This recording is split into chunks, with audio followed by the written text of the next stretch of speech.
You are listening to Able Radio, simplifying productivity for small business owners everywhere. If you are looking for 1% improvements that add up to big results, this is the place for you.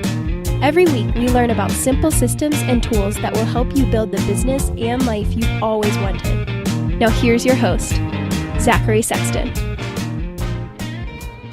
As a professional organizer since 2001, Kacy Paide has helped over 600 clients find what they need when they need it. This frees them to live fuller lives both in and outside of the office. In 2008, Kacy started specializing in offices, paper, and digital organization.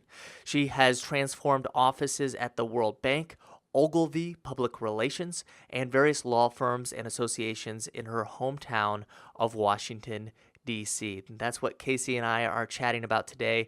The 5 commandments, well, really 5.5 commandments, if I'm remembering correctly, of office organization. We jump right into the conversation here. Enjoy. Let's say somebody out there is listening and they want to get started on their path to a wonderful, functioning, internally and externally functioning office, home office, work office, or just space in general. How would you suggest they start? There's 5 commandments, so maybe we can just start with thou shalt not, or thou shalt do what? Yeah, let's just roll right into the first one. Like I said, I've given versions of this kind of 5 commandment talk before. So what I'm going to do is give you both titles for this first commandment that I've used. One is organize like a 5-year-old, and the second is simply time yourself. They're more or less the same. So I'll tell a very quick story. It's basically about how to see your space through the eyes of an organizer. When my niece was about 5, my sister came home and my niece's room was a complete mess, just complete mess. And my sister's screaming at her, "Clean your room before you come down to dinner." And I kind of interject and I walk in and I say, "Addie, do you have any idea how to clean your room?" And she's like, "No, I don't know what to do." And I said, "Okay. And Kacy's going to help. This is actually what I do for grown-ups every day when I go to work." So I said, "I'm not going to do it for you." Though when I work with clients, I do it with them and for them. But I said, "I'm just going to sit on your bed and point out the projects that I see. And then I'm going to time you because I don't see any projects in here that should take more than 2 minutes at the most." So I said, "I think you can separate the clean clothes on the floor from the dirty clothes. I'll time you. You've got 60 seconds. She would scramble and do it. "Your deck of cards is scattered all over the room. You've got 60 seconds. Put them back in the box. Let's get all of your books back on the bookshelf. You've got 60 seconds. On and on we went through 8 or 10 projects. And what that allowed her to do is exactly what I do for my clients, because they see one big project, one insurmountable mass of chaos. And I walk in and I say, "Oh my goodness, there's so many things we can accomplish. We can start with the immediate area around your laptop or your computer. We can start with what's behind the scenes. If you like, we can kind of give yourself more elbow room and make some space in your file cabinet before we work on what's visible. Or, hey, I think you would feel like $1 million if tomorrow you could see your floor again. Let's just organize the floor. Or, you know what, you've got this great office closet full of supplies and things. I feel like if we cleaned it out and consolidated, you would regain 75% of that space." So the list goes on, but that first commandment essentially is to see your space the way an organizer does, which is if you see one project, the organizer is going to see 10, 20, 30. And then you're able to check things off and feel a sense of accomplishment as you're working through the project instead of when you're quote unquote done. Because even for me, I can work with a client for dozens of hours and we've moved mountains and changed their life and brought them to tears, but sometimes we feel like we never get it done. So it's a way to continually feel like you're moving the needle and actually getting something done. Do you take the time to list out all those projects so you can check them off the to-do list? I know sometimes when I have chores on Saturday, I'm going through, I'm checking down the list, and oh, I didn't write down do the dishes, but I actually did that, so I'll write it down and then I'll check it off because it's just motivating, right? Yeah. That's a good question because somehow I've gotten away with not writing it down so much. I think by the time I walk through the door, my clients just kind of surrender and they're like, I'll do whatever you tell me to do. But there are certain cases where it obviously makes sense to write it out. If I'm writing anything down for my clients, it's not so much in terms of a big itemized proposal for the entire project. Rather, it's writing down a similar list for work they can take on between sessions. So yeah, the answer would be yes. It's not so much here's what we're going to do, 1 through 10, but between this session and next week, I believe you can start and finish these 3 things. So when you're writing your own to-do list, when you're breaking down your own project, I suggest that you use your words very carefully. Instead of just clean office, you could write down, throw all trash away from desktop, or consolidate all office supplies in the office. Be very specific and don't be afraid to write down even the smallest of projects. Break it down so a 5-year-old could do it. I love that. I just got done posting an interview for personal Kanban, and the guy who came up with it shows you how to use sticky notes to go from your options or to do, doing, and done.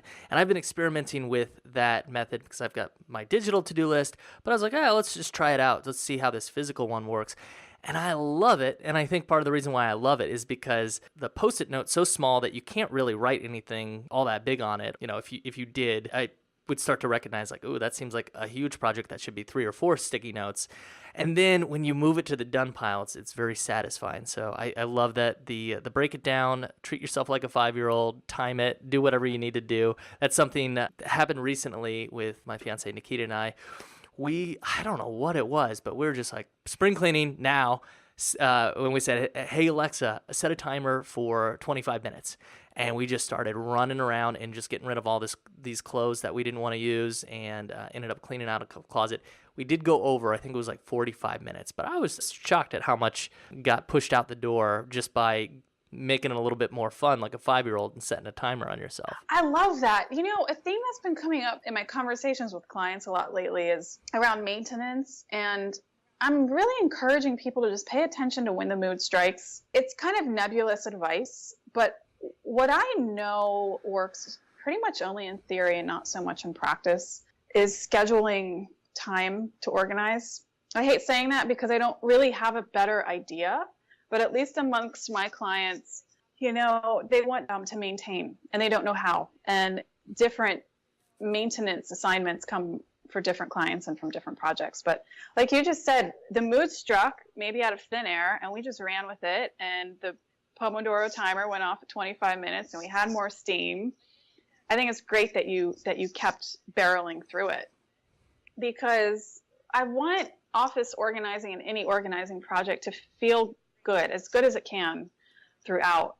And what I know is if you set your time in your calendar, every Friday from 9 a.m. to 9:45, I'm going to clear my desk. If you don't want to do it, you're not going to do it. It's like a snooze button. If you don't want to wake up at 6, you're going to hit snooze and you're not going to do it. So it's not so much advice I have, but I just want to honor that in people and say setting the timer and setting the calendar appointment in advance certainly doesn't work for a lot of people. So if it doesn't work for you, that's completely okay, and acknowledge it. And maybe you need more of a free form thing where you realize, you know what? I think once or twice throughout the week, maybe at an odd time, maybe right after dinner, or maybe right before bed, sometimes I feel that itch to go sort something, even if it's for 5 minutes. I would so much rather you act on an impulse than act on a calendar appointment that you're just going to break with yourself over and over and over again. So stay tuned to the Inspired Office, because that's a real So the whole area of motivation and maintenance is, I feel like the clouds are parting kind of in my mind session after session. And in future, I sense I'm going to kind of hit on something having to do with that. But I'm leaning towards your feeling. In episode 19 with my good friend Kendra Wright, she talks about how she, once a week, schedules out in advance the times where she's going to do her focused work, the times where she's going to work out, the times that she is going to go on some adventures, and she color codes it, and it's awesome. It works really well for her. I've talked with people who've picked up her system, and it's worked really well for them.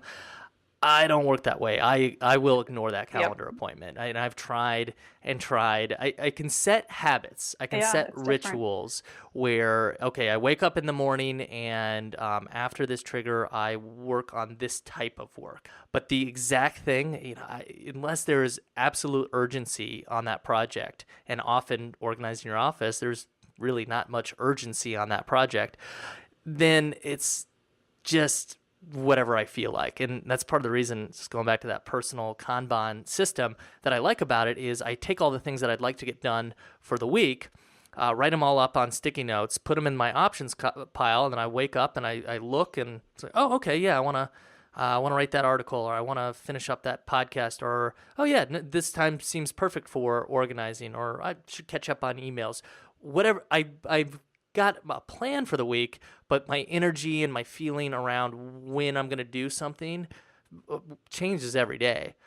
So I would like to continue talking about that. I have so many little fireworks going off. I promised I would have some never heard before aha moments. I think a question I want to have clients answer for themselves now, it's similar when they're alone, when they're organizing alone. It's similar to what I do when I show up, because my process is very organic. And in a sense, I ask people, what are you in the mood for? I kind of have my eye on this pile, or I kind of have my eye on this pile, but what are you in the mood for?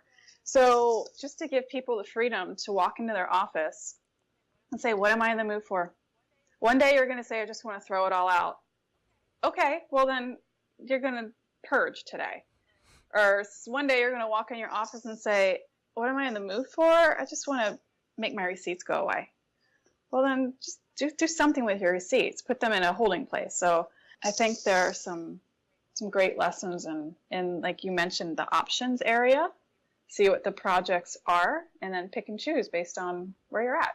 Absolutely. Yeah. Sometimes let's get this digital all taken care of. Let's get this. Yeah. Let's just do some shredding right now. I feel like shredding some stuff up. Perfect. Yep. All right. So good stuff. Step one is break it down like a 5-year-old or for a 5-year-old and make it fun. Step 1.5 is to do it when the energy strikes you. And step 2, this is, I love this, this step so much. Or this piece of advice so much, and it's completely in the professional organization world. It's I think the mantra, or maybe your first or second commandment. I'm not sure. Do you know what I'm talking about? Yes. Okay, well, you can say it. Commandment 2: group like with like. Group like with like. Obviously, for a lot of people who call an organizer, there's some resistance around throwing things away and the actual decluttering. So I can't always just go in and force their hand and say, like it or not, we're going to throw half your stuff away. Usually that comes either from their end or my iron fist in a velvet glove. But a way to kind of ease them into the process is to say, you know what, let's not focus yet on getting rid of things. Let's just group like with like. Let's just take what's in front of us, what is, and see the categories within that. It can be as broad and crude and visible as something I do quite often. And let's just take all of your paper and line it up along this wall or this table, and just keep paper and documents separate from absolutely everything else: the technology, the supplies, the trash, the broken furniture. And let's get really real about how much paper we do have to sort. Sometimes it's less, usually it's more. Group like with like obviously is something that we do within a greater paper organizing project. If you are a fly on the wall for my sessions with clients, for 50 out of 60 minutes, you're going to see me sitting on the floor with a packet of sticky notes, going through a pile with somebody, grouping like with like. Here's a pile of things that I think has to do with your kids. Here's a pile of financial. Here's a pile of hobbies and your running club. Here's a pile of things with your husband's name on it. On and on and on. And then you go deeper. Let's look at financial. Here's a pile of insurance. Here's a pile of statements. Here's a pile of unpaid bills. My mind is always seeing categories. And a big category that I break out for people that's always an eye-opener, that's super simple that anybody can do today. Break out anything requiring action from absolutely everything else. For the most part, that's paper. To give you an example of an action item that's not just, a straight document, I had a client where we were finding amongst her paper a lot of like postcards and photographs, and you would think it's obvious that she would look at those and think, oh, I need to frame them. But it wasn't until we did this group of paper that's not documents that she realized, you know what? That's a category called Take to Michael's because I need to frame them. So there's no right or wrong way to do it. It certainly helps when you can talk it out. Talk to a friend, talk to a family member. Just talk to yourself. I find oftentimes when I'm kind of in the zone with a client or sitting next to each other and sorting quickly, I always start talking to myself and I apologize for it and we get a laugh out of it. So group like with like is, it's integral. It's hard to kind of tease that step out from any of the others. Certainly even hard to tease it out from purging and tossing, but it's a layer that kind of falls on every part of the organizing project. And it's quite fun because you can get really creative with it. I remember this is one of my early office jobs, ages ago. We set aside this category, and oftentimes I'll set things aside and say, I don't know what it's called yet. Let's not stress about it. Let's just keep things moving. We'll come back to this category. My client was looking at it and he's like, Kacy, I don't know what you would call it, but I think it's things to decide on. I was like, bingo. Let's use your language, what's flowing off the top of your head, and we're going to call it things to decide on. So don't make it stuffy. Whatever comes to mind and rolls off your tongue is probably exactly what you're going to end up writing out on the label. Absolutely. It sounds like step 2 is also be a 5-year-old and talk to yourself a little bit. Are you familiar with Getting Things Done by David Allen? Absolutely. That's his first step too. It kind of reminded me of that when he said your actionable material versus reference or trash or whatever it ends up being or stuff to decide on. That's a great category. Also, when I work with folks, oftentimes we're setting up to-do systems and there's various lists that you can use. I've got very boring, technically sounding one. I've got my backlog. These are my backlog of activities, and options is a new one for me. Targets is one that came up recently. On the radar was another one that came up. I always prefer people to make their own category because one, I like seeing the creativity, and two, I like them using their language that works for them. If they don't like my boring techie ones that come from reading books on software development. So, okay. So break it down, act like a 5-year-old and do all that stuff. 1.5 was do it when the mood strikes you. The big one, though, group with this can be done on your computer as well. I had a interview a while back where I think it was Darren Boss. He was the guy who introduced me to you. Who talked about how you could do that with your programs. And I was in a time of my life where I was downloading a lot of programs on my computer. And I realized I had 4 video editing pieces of software and a couple audio ones. And when I group with I was like, oh, I don't need 3 of these. I can just deal with one audio editor or maybe 2 spatulas if you're moving into the kitchen or however it works. So I like it. Couldn't be reminded of it anymore, or enough rather. So yeah, that's perfect. I'm glad you brought that up because obviously it applies to the digital world too. I coach people on Evernote. I'm one of their consultants, and oftentimes people come asking all sorts of different questions about how to use Evernote, but ultimately what I end up doing almost every time is looking at their notebooks and pointing out all the different ways their notebooks don't work for them and creating smarter categories. And I'm like, well, you've got this one notebook that covers way too much, or you've got 5 different notebooks that are the same thing. And then we dig into their notes, and it's just a great exercise in like with like. Perfect. I think it was episode 7. Do you know Stacy Harmon? I know of her for sure. Oh yeah, we talked about it. She was on the podcast, and we just talked about settings. I think we called it the sexy settings episode. But getting those settings right was the only way I was able to actually see, oh, I've got these 3 categories that are basically the same thing, or I've got 100 notes in this category and 3 in this one. Maybe I need to split or consolidate. So that was really helpful for me. If folks want to learn more about Evernote, they can go to that, or go to you, or go to Stacy's new course that's crazy and all encompassing.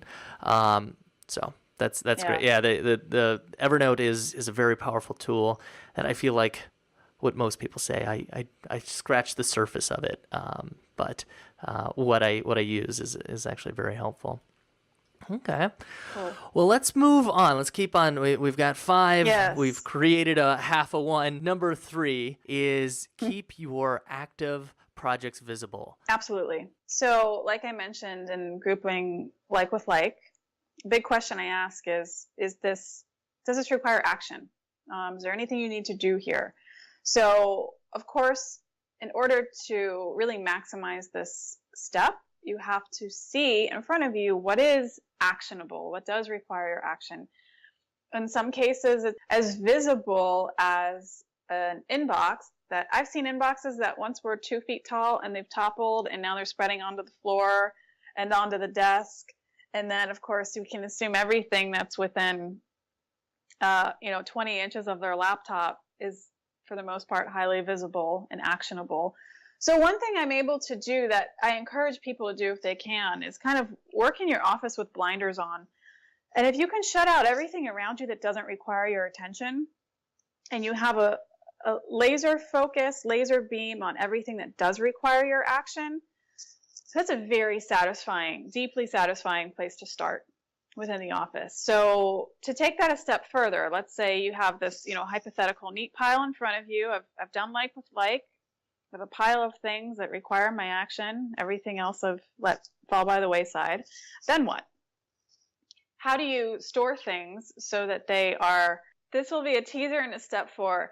It's just to say, don't now feel like you have to take all those things and hide them or make them particularly beautiful, because if you're like everybody I've ever worked with, you're out of sight, out of mind to a large degree. The type of person who calls me is still by nature very paper heavy, and that's not even contingent on age. I've worked with people younger than me who are just highly creative, and they're highly paper full. And obviously I've worked with, clients who are, 60s, 70s plus, who will never be paperless. That's not my job to teach them. But everybody to some degree is out of sight, out of mind. So what I would like for everybody, the point I'd like everybody to get to, I'd like you to be able to walk into your office and trust that if it's something from your past, something someday maybe, if it's an archive, it's hidden away, not too deep, and you can put your hands on it when you need it.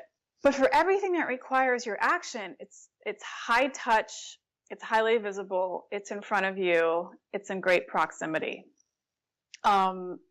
So sometimes that's enough, and people automatically know how they can kind of carry those things without hiding them. But I'll give you a ton more detail if you want to jump into step 4.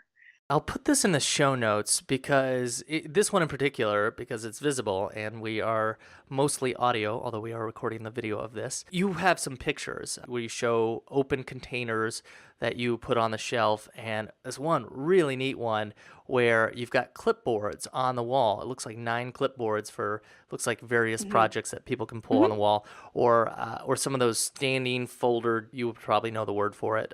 Like an open top file box. Yes, that's exactly. Step rack. That's exactly. Those are the 2 things that I'm looking at that I did not have the words for. And I've got a similar system where I've got my staging paper. I don't have a lot of paper, but I do have some.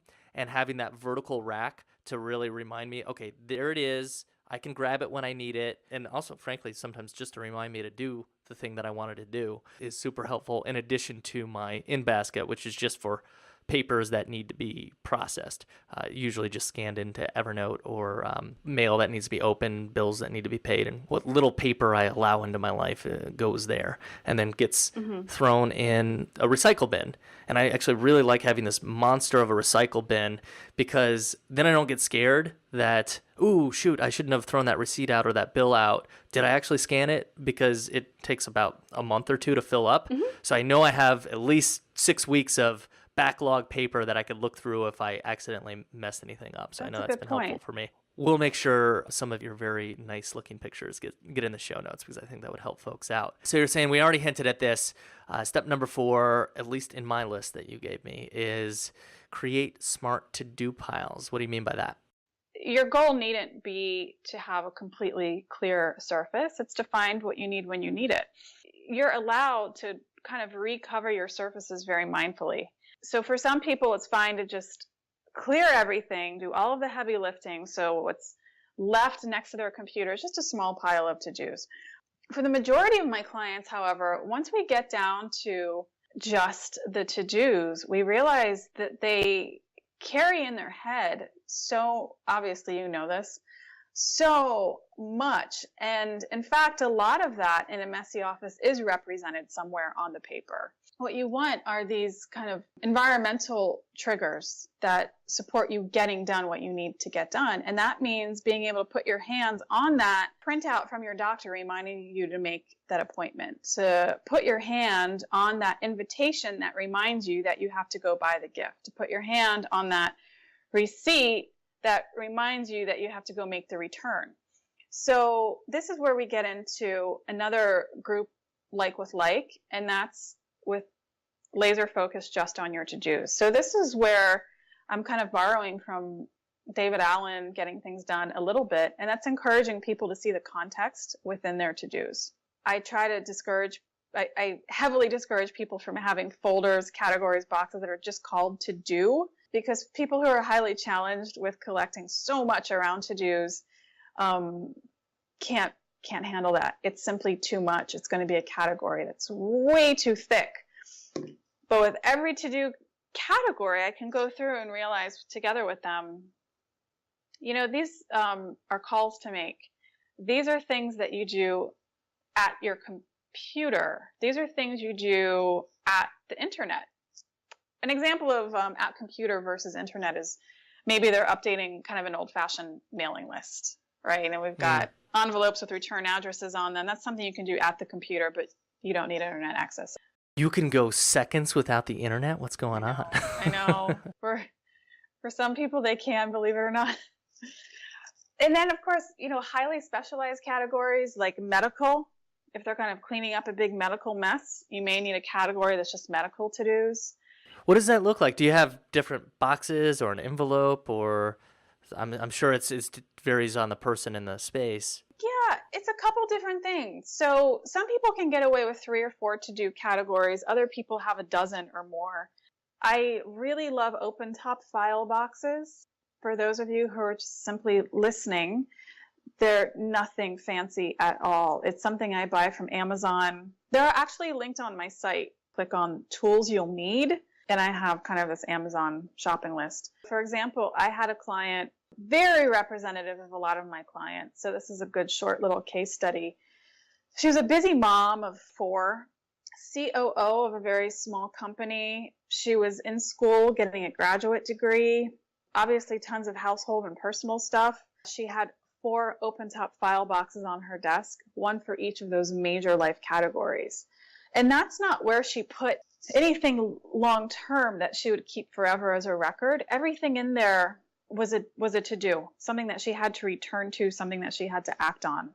But again, notice that it's still covering her desktop, which is perfectly allowed. But these things are wrangled. We went through great lengths to group like with like. We separated the to-dos from everything else. And of those to-dos, we kept them highly visible in these open top file boxes. What would you call the sexiest piece of office equipment? Oh, well, if you're a design junkie, you can get really into chairs, obviously. I mean, there's just some gorgeous office chairs out there that make you feel like you're floating on a cloud. It's not really organizing supplies, it's office supplies. That's good. I like my stand-up, sit-down desk. That one's counts. my sexiest that counts. one. Looking around my office, full disclosure, I work off my dining room table. I'm actually selling my desk in our guest room because I never sit at it. It's a sexy desk, though. It's this mid-century 1960s teak desk that's painful. Mid-century. My sister would love beautiful. That. That's her era. But never sacrifice function for beauty. She wouldn't agree with that. She's a graphic designer. Well, yeah. I mean, with graphic design, it's all about how it looks, and you can fit that into. It can be form and function. Like what are those? The fancy chairs, the Herman Miller chairs. Miller chairs, absolutely. So, full disclosure, ages ago, I worked at Design Within Reach, and I sold office chairs amongst everything else, like $12,000 sofas. But my favorite brand of chairs is Human Scale, and my favorite chair that they sold was the Liberty, and it was seemingly no frills. It didn't have a lot of adjustments. It was just so intuitive and kind of moved with you. And it was by far the sexiest thing I've ever seen that you could put in an office, and just high function, just good for your body. I think it topped off at around $1,000. But hey, if your back hurts, if you keep breaking chintzy chairs, if your basement is an office chair graveyard, do whatever it takes to be able to afford something that really supports you. It'll help you sit still. It'll help you focus. It'll help you get things done. I can't say enough about a good chair. All right. I digress. I started the digression. Utility, so function over form, but then sometimes you can have some nice, good-looking things too. To kind of rein us back in, on my desk that I'm getting rid of, I actually have a vintage mail sorter that I bought from Etsy. It has this clear plexiglass acrylic base with these brass wires that hold the folders in place. So that's kind of a tip if you are kind of a design junkie. Instead of going to Staples or Container Store, type that product into Etsy's search line and add the word vintage. Vintage mail sorter, vintage file box, vintage drawer dividers, and there's some gorgeous one-of-a-kind stuff out there. Ooh, that's a nice tip for the aesthetically minded. Perfect. Perfect. All right. So we've broken it down like a 5-year-old. And, what was 1.5 again? Oh, yeah, did it when we're in the mood, which is something that actually, when you said you created those smart to-do piles, your client right there would really be able to do. If she was working on her university work and she was in that mode for doing it, she could go in there. If she needed to work on her business, she could work on her business. And she knew exactly what was actionable, and she could pull it from that category. She didn't necessarily know the next action, which would be even more helpful for getting going on that project, but miles ahead of just a pile of who knows what in that regard. So we've got that in grouping like with like, which is also a subcategory of that, and keeping active projects visible. Man, this is all tying in. And creating these smart piles. Before we go to the 5th commandment, or the 5.5 commandment, is there anything else you want to say about those first 4? Well, yeah, to finish off number 4, we were talking about open top file boxes. We kind of digressed and talked about vintage office supplies that I love. Another product that I love, and again, if you can't visualize it, it's on my site. Just click the tools you'll need option. I think they're just called pocket folders. So if you can imagine like a translucent plastic folder that is bound to 5 or 6 others, wire bound on the side. These are excellent for for wrangling to-dos, especially to-dos that need to be mobile, that you need to, take with you on the subway, that need to go between work and office. I have clients who they simply need to get a lot of reading done and bills paid or what have you, research as they're watching their kids' basketball game. So these clear plastic folders obviously don't hold as much as an open-top file box. They function similarly, and in a lot of cases I have clients who use them both. If the open-top file boxes sit on your desk, the smaller categories that sometimes are maybe even higher priority, or maybe they, like I said, need to move around with you, are great for these pocket folders. Recently I had a client where we ended up using two. I think it was one of the first times we've ever used two. Her first one became quite thick, but that was with the categories such as, errands to run, calls to make, orders to make, things to buy, ? Was a favorite one of ours. She also had a second one that was just her lists. So something she learned about herself in the process of working with me was that she is a big time list maker. I could tell you there were many, many, many dozens, well over 100 lists that we found on her kitchen table. So in a perfect world, she will wane that lists pocket folder so much that she doesn't need it anymore, because of course we talked about better ways to capture the information than little scraps of paper and sticky notes. But again, it's just to say, even within things that require her immediate attention, we could still break it down even further. And with these very simple products, she was able to draw a very clear line in the sand between things I do, calls I make, etc., and the greater project of better grouping and wrangling all of my lists and all of my handwritten to-dos.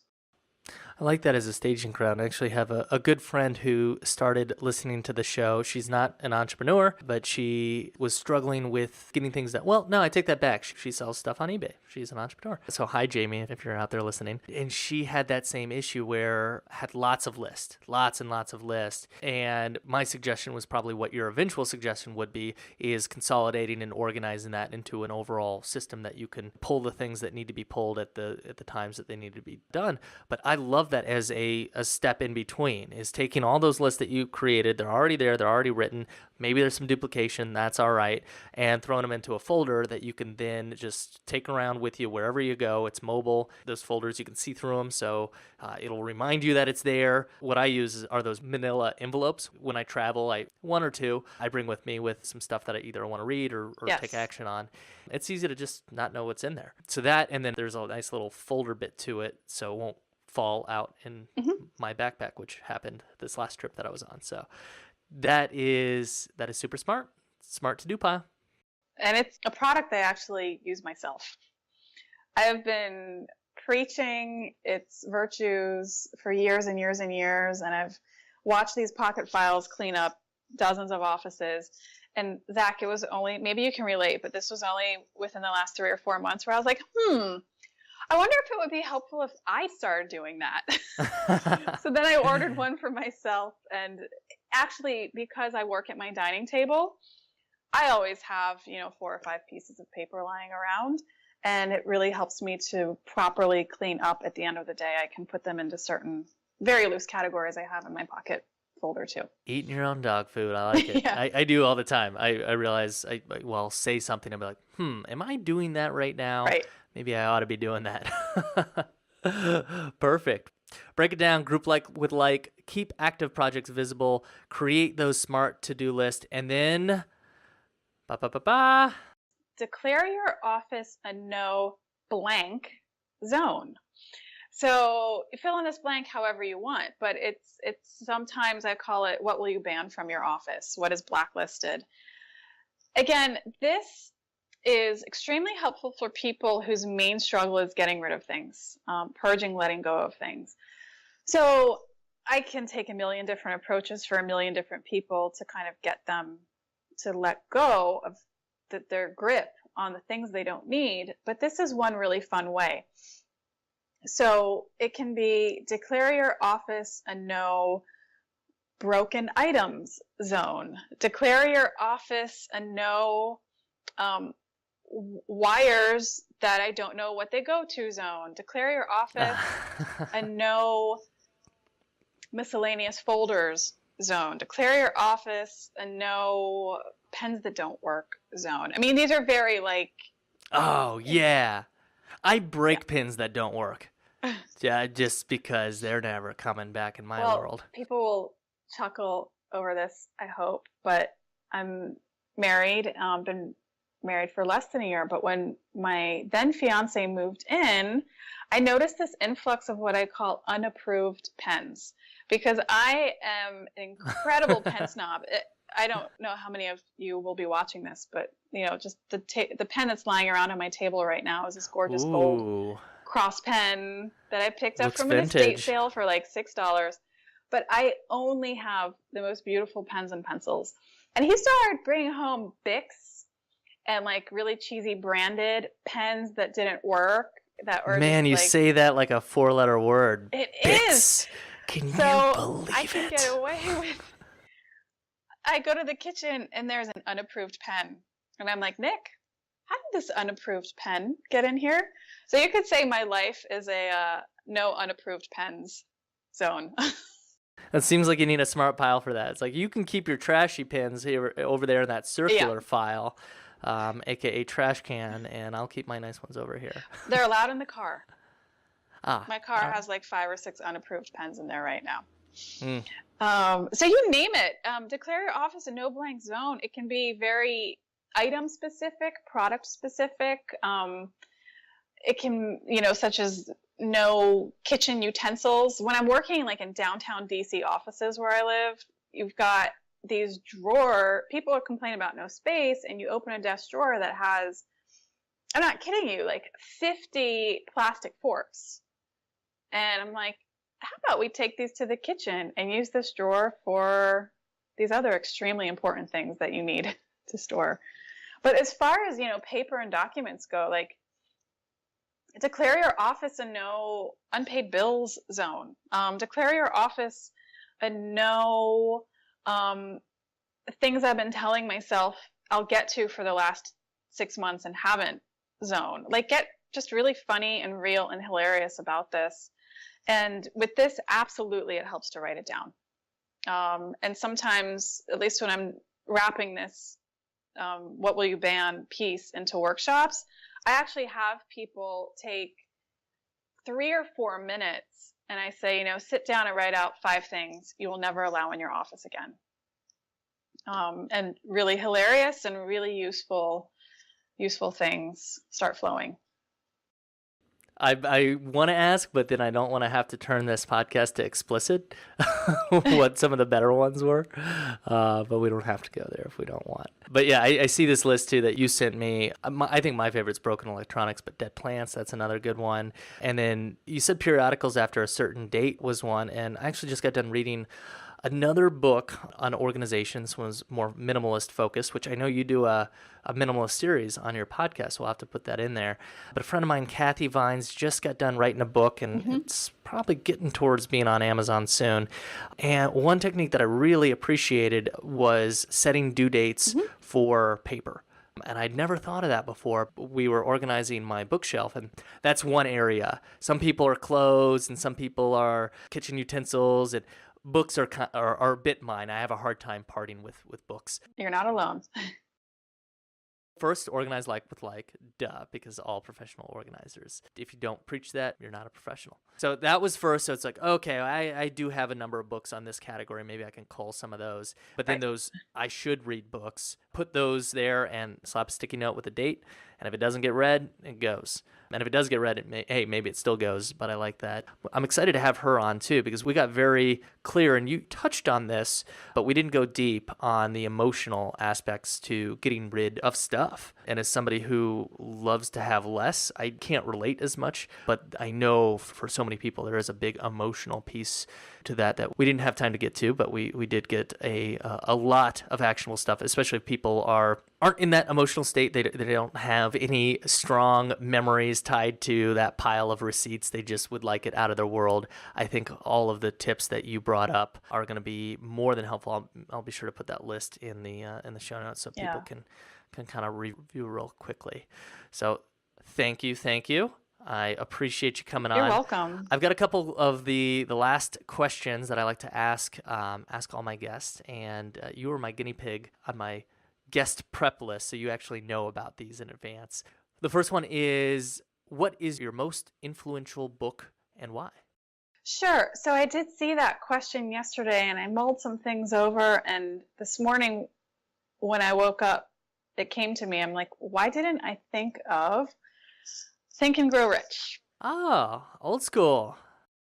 It may be kind of cliche. I know it's, thank goodness, it experiences a lot of resurgences over the years. But with a couple of my friends, and my sister included, we actually have a small book club around Think and Grow Rich. I'm sure a lot of your listeners are familiar with it. If they're not, it was written almost 100 years ago, back when a lot of the big money was being made in big industry. But it's news that you'll hear recycled in many ways in a lot of just kind of self-help books and information these days. But what I took from it, that I still do, I haven't been religious about it the last couple of weeks, which is why it's great that we're talking about it now, is Napoleon Hill, who wrote it early on in the book, encourages you to write down a statement of intent. I will have this amount of money by this date, and I will do it this way. And he encourages you to write it out, really hone it. It's okay if you're honing it throughout the weeks and throughout the months. And you read it first thing in the morning, and you read it first thing before you turn your lights out, and it kind of subconsciously programs you. And I tell you, there are days where I'm like, that goal I set is really, really silly. I want to just turn my lights out. And those days it kind of feels like homework. Like, I don't want to pull my statement out. I don't want to read it out loud. It sounds silly. But if you just keep doing it, you start really believing it. It's an incredibly rich book full of incredible case studies. And it goes far, far beyond making money. It's, it sounds so cheesy, but it's actually step by step, very thoroughly, how to believe in yourself and how to kind of capture your impulses and capture your dreams and be very specific and concrete about how you're going to reach them. And I'm actually not one of these people, surprisingly, who sets like a goal for the month or a goal for the year. If I knew it was good for me, I probably would be better about that. So my take is more of this really kind of big picture, long-term goal setting. And Think and Grow Rich has really helped me to connect with big goals every single day. Wow. It actually reminds me of what we were talking about at the very top, with the story you told about your niece, where she had no idea how to clean her room. And most people have no idea how to create a successful business or bring enough value where an abundance of money comes into the world. It's hard. But what you did with your niece is you oriented her. You said, look over there. That's something that you could do. Exactly. And then your whole world gets to be reoriented, and you're doing that with yourself. You're programming yourself in a way that allows you, without lots of structure and lots of rules, and that rule 1.5 that we talked about is doing things when you were inspired, although you kind of force through it with just reading it. You get to reorient your world. I love that. It's back on my list. I read it, I think, in college, and I haven't looked back at it since. I can see why the resurgence, though, because wasn't it in the 1920s when the big oil barons were going on that it was written kind of the Gilded Age? Yeah, oil, steel, railroads. I think those big moguls, the Carnegies, the Rockefellers, and economically we're somewhat in a similar time where there's a lack of distribution of wealth. There's a few very highly paid people on top, and then kind of the rest of us. And I've read in The Economist and other publications how we're in a new Gilded Age. And one piece of Think and Grow Rich, the mastermind, seems to be a very popular topic in the entrepreneurial space, is creating a group of people that you get to connect with on a regular basis and share your ideas with. So it's obvious having this conversation right here with you sparked a lot of ideas within you, sparked some within me, hopefully sparks some within those that are listening. So this is a nice virtual mastermind right here. Yeah. Great recommendation. Great reason why. Favorite productivity tool or resource? This is really predictable, but Evernote. Evernote. Okay. You know, I'm an Evernote trainer, but I've been using Evernote for probably since about 2012. A client actually taught me how to use Evernote. And that we were going through her scraps of paper. And she explained to me that she wanted them in Evernote in certain notebooks with certain tags. And my eyes just opened to this whole new world of digital organizing that works for me. And my entire life is on Evernote, to the point where, I mean, you shouldn't even quote me as saying this. Like, I don't really back up my computer all that much because like everything is on Evernote. I don't even use Dropbox all that much. I have it and I, pay for the premium account, but unless it's a document that for whatever reason, somebody other than me needs it in a proper PDF, proper Excel, proper Word format, it's on Evernote. It's truly my brain. It works so incredibly well for me. It's how I'm paperless. It's how I walk the walk. There was a bit of a learning curve when I got into it because like a lot of people I know, I had Evernote, I had the app sitting on my computer and iPhone, I think for 2 years before I actually started messing around with it and using it. But I worship at the Evernote altar. Well, wonderful. That tool is great. I think it works for a lot of people.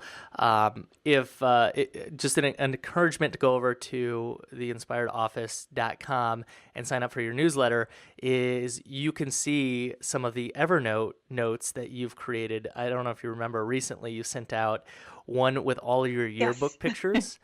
And it was hilarious and adorable. And you look exactly the same. My mom's still upset with me for getting rid of all my yearbooks. She reminded me of that on Sunday. Oh. She's like, but you threw away such sweet things. You've got them, though. You got them. They're there. You can see. I don't know. They're useful. I actually went to a 20-year high school reunion. And talking with this guy and kind of connecting with him in a way like we never did when we were, 15, 16, 17. His last name starts with an O. Mine starts with a P. And we're like, oh, you're really cool. I never talked to you that much back in the day. And I told him about how I just got rid of all my yearbooks and I Evernoted them. And I was like, wait, you were always next to me in the yearbook. I have your yearbook pictures too. So I pulled out Evernote and there were a couple pictures of him from high school. And that was just, again, this great lesson that I teach. And if you're going to keep anything, have it stored in such a way that it's useful. And that reminded me that in storing things so that they're accessible and useful, they can also be delightful in surprising ways. That was delightful. Yeah, you could just, because if you had the yearbook, oh yeah, that's at home. It's under a pile of things. Nope, it's right here, and here's what you look like, you dummy. Well, Kacy, thank you. This is a longer than normal episode, but I enjoyed every minute of it. If they're listening now, they obviously think you're pretty cool. How can they find out more and connect with you online? Sure. So they can visit me online at theinspiredoffice.com. From there, obviously, you can visit my blog. You can subscribe to my newsletter that goes out for the most part every week. Tons of ways to do that on the site. The best way to do that is theinspiredoffice.com/subscribe. In doing that, you'll receive my list of 100 ways to organize your office. That has been my freebie for years, and I revisit that all the time. Should I change it out? But it's still wildly popular. I show up at new clients' offices, and they have it printed and displayed, so it's something I'm proud of.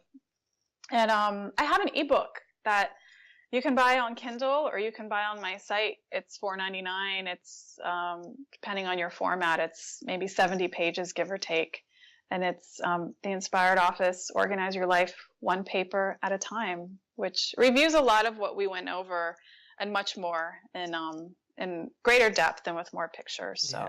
I don't know how much we addressed this. I know we mentioned it, but paper is your specialty, correct? absolutely. Yeah. There's something about paper. So if you need some magic done with your paper, Kacy, and you fly too. You go all across the country and help folks out. So even if you're not in the DC area, if you have a mountain that you think only Kacy can help tame, you can find out more on her site, I'm sure. Happy to travel, and I also offer virtual sessions. So that's clear on my website. That'll too. help with the Evernote if you need some Absolutely. Evernote organization. Because Sometimes Stacy, offices too. Yeah. because Stacy doesn't do Evernote training anymore. She just does all the courses. So she was my go-to recommended person, but now I don't have one anymore. So Oh yeah, Evernote lends itself to some great virtual sessions. definitely, I could see that very much. Well, Kacy, thank you again for coming on, and I look forward to connecting with you soon. Thank you so much, Zach. Have you ever felt stretched too thin, busy but not productive, overwhelmed by all the tasks on your to-do list? Do you want to start taking more control over your time? The fact is, everyone does have a lot of demands on their time, expectations from your family, your friends, your clients, your coworkers, your employees, and even yourself. It all has a tendency to stack up quicker than it can be taken care of. The solution is better planning and prioritization, right? Sure, that would be good, but scientists have found that planning and sequencing your actions is one of the most difficult things we ask our brains to do. This process is made even more difficult by attempting to do it all in your head. That's why most people avoid planning and prioritizing. It drains them mentally, and their brain knows planning is going to drain them, so it comes up with all kinds of reasons to avoid it. I help my clients simplify this process of organizing their work. We're able to reduce the overwhelm and accomplish more by doing one thing: visualizing your work. When you can see your work, you've got awareness. And when you have that awareness, you have choice. Once your work is visualized, it becomes easy and fun to plan your days and your weeks. You'll also be in a better position to see patterns, make improvements, prioritize your best work, and automate, delegate, delete, and defer 80 to 90% of your to-do list. As a result, you'll be doing less work, but accomplishing way more. If you're an entrepreneur that would like a clear mind and a trusted system, I would love to work with you. We've got two choices. First, the free step-by-step program that I have. If you go to zacharysexton.com/choice, because when you visualize your work, you have more awareness, and when you have that awareness, you have choice. zacharysexton.com/choice for that free course. Or if you'd like to book a call now, a 15-minute, no obligation session, you can go to zacharysexton.com/call. Thank you so much for tuning in to this episode. I look forward to connecting with you next Productive Wednesday.